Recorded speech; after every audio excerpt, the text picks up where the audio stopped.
હંગામા ગૂંચવણ અને હાસ્યની મજેદાર કહાની.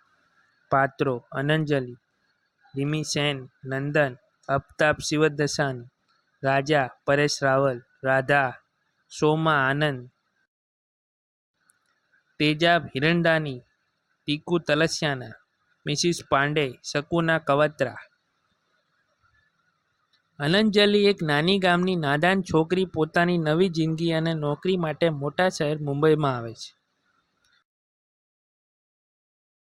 નોકરીની શોધમાં સંઘર્ષ કરતી અનંજલિના ભાડા માટે ઘર મેળવવું મુશ્કેલ છે.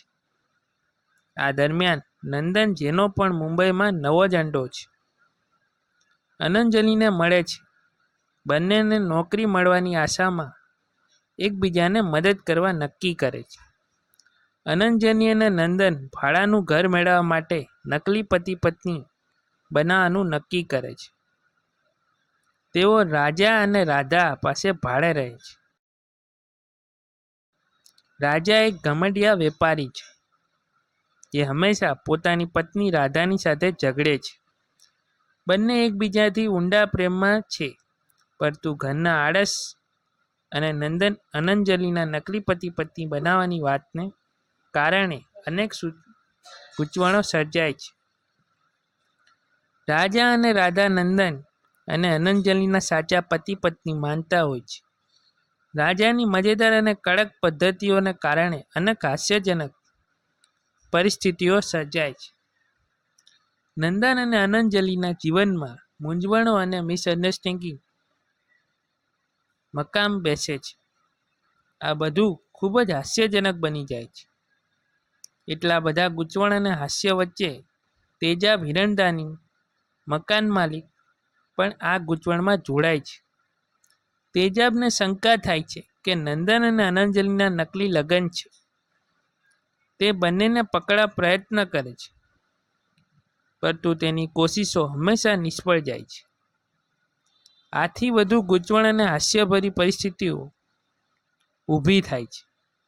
મિસિસ પાંડે, અનંજલિની જીગરી મિત્ર, પણ આ ગૂંચવણમાં સામેલ છે.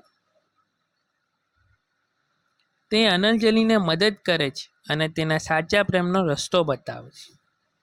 મિસિસ પાંડે રાજા અને રાધા સાથે વાત કરે છે અને તેમને સમજાવે છે કે અનંજલિ અને નંદનના નકલી પતિ પત્ની છે.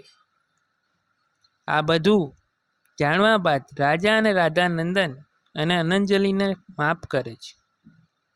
તે બંનેને મદદ કરે છે અને તેમની જીવનમાં સાચો પ્રેમ શોધવામાં સહાય કરે છે. અનંજલિ અને નંદન એકબીજાને પ્રેમમાં પામે છે અને તેમના જીવનની નવી શરૂઆત કરે છે. રાજા અને રાધા પણ પોતાની ગૂંચવણોથી અંત લાવી પ્રેમ અને સમર્પણની નવી શરૂઆત કરે છે. હંગામા ગૂંચવણ અને હાસ્યની મજેદાર કહાની છે, જ્યાં ગૂંચવણો હાસ્યભરી પરિસ્થિતિઓ સર્જે છે, પરંતુ અંતે સાચો પ્રેમ અને સમજણ વિજય બને છે. આ કથા એ બતાવે છે કે પ્રેમ અને સમજણનો માર્ગ હંમેશા વિજય હોય છે અને હાસ્ય જીવનને શ્રેષ્ઠ અને આનંદમય બનાવે છે. આ વિડીયો ગમ્યો હોય તો લાઈક, શેર, સબસ્ક્રાઈબ જરૂરથી કરજો.